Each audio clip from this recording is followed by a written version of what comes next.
He doesn't understand that. And the thing that's, I think, important about Elon to understand, he sells cars. That's what he does. And if you look, for example, at the Tesla factories in Texas, they're assembly plants, and they get a lot of their content from China, Mexico, Japan. Elon Musk's biggest foreign market, China, is saying bye-bye, Elon. China has placed 125% retaliatory tariffs against the United States in response to Trump placing 145% tariffs on China. China called Trump's levies against China laughable. This isn't just poetic justice, it's industrial-grade karma.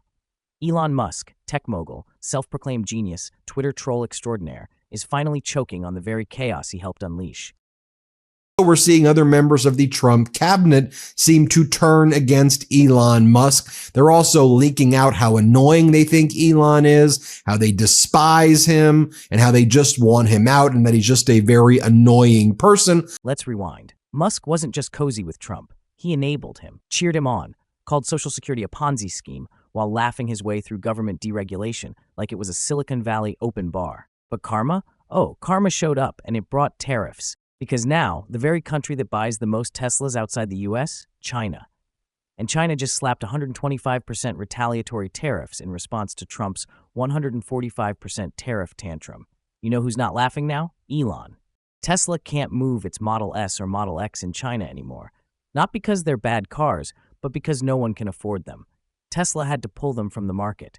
China continues to mock the United States for Trump's reckless tariff regime. And now Elon Musk finds himself unable to sell Teslas to essentially his biggest market outside of the US. Also, Europe boycotting Teslas, the amount of Teslas being sold in Europe, fractions of what it once was. Similarly, here in the United States, we're seeing a massive drop in Tesla sales. And of course, you all know about the Tesla protests, which seem to get bigger every single weekend. As Fortune puts it, Trump tariffs backfire on Elon Musk as Tesla pulls US-built models from China. Tesla has stopped taking orders for the Model S and Model X in China, which now face retaliatory tariffs in the amount of 125% on import duties levied by Beijing. So the local customers are only able to choose from new cars still in inventory.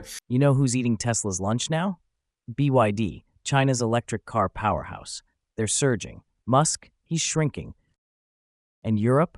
Oh yeah, Europe's turning on Tesla too. The protests grow louder every weekend. Tesla sales in Germany down 76%. And in the US, the brand that once screamed innovation now whispers embarrassment. This is what happens when you play footsie with fascists and expect flowers in return. You know which company's doing really good right now? The Chinese electric vehicle company BYD.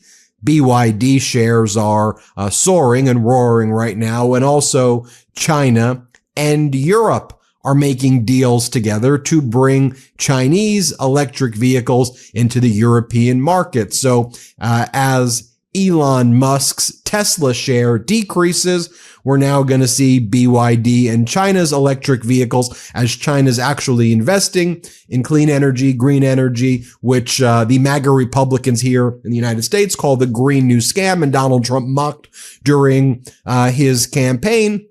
Now the chickens have come home to roost, Donald and Elon Musk, with what's going on here. Now, the Trump tariffs Musk once tolerated are now strangling his business. But here's the kicker. Musk begged Trump not to go through with it. He warned them. But MAGA doesn't listen to logic, especially not from a billionaire who thinks he's smarter than the room while fumbling the obvious. Even Trump's people are done with Musk. They leak that he's annoying, that he tries too hard to be funny, that they literally walked out of meetings wondering if he was high.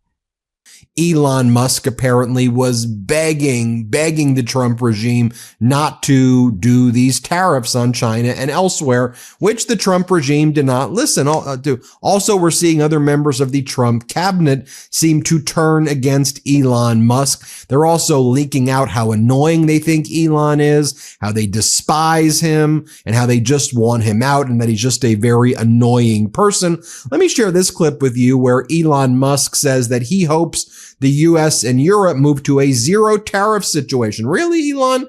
You've enabled this, and now you're getting your karma, your just desserts. Here, play this clip.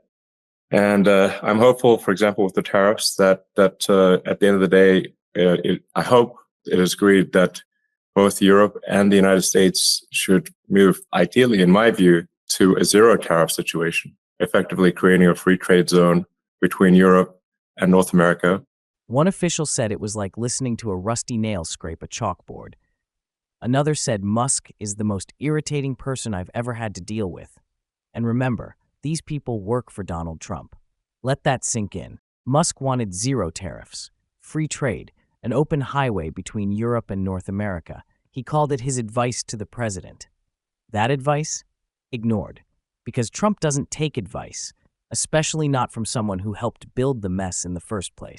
Now, there's a feud that has been brewing between Elon Musk and Peter Navarro. Peter Navarro is one of Donald Trump's top economic advisors, and Navarro's been going on Fox and making his rounds on other right-wing propaganda media, saying that Elon Musk really isn't a car manufacturer. He's just a salesman, Navarro says. He's just someone who sells cars. Play this clip. It was interesting to hear Elon Musk at the beginning talk about a zero tariff zone with Europe. He doesn't understand that. And the thing that's, I think, important about Elon to understand, he sells cars. That's what he does. And if you look, for example, at the Tesla factories in Texas, they're assembly plants, and they get a lot of their content from China, Mexico, Japan, and Taiwan and elsewhere. So then Elon Musk responded by calling Navarro a moron. Navarro is truly a moron.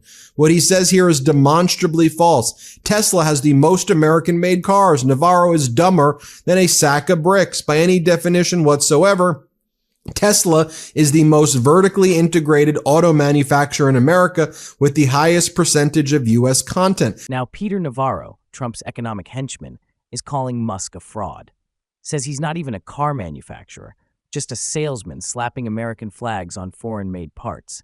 Musk fired back, calling Navarro dumber than a sack of bricks.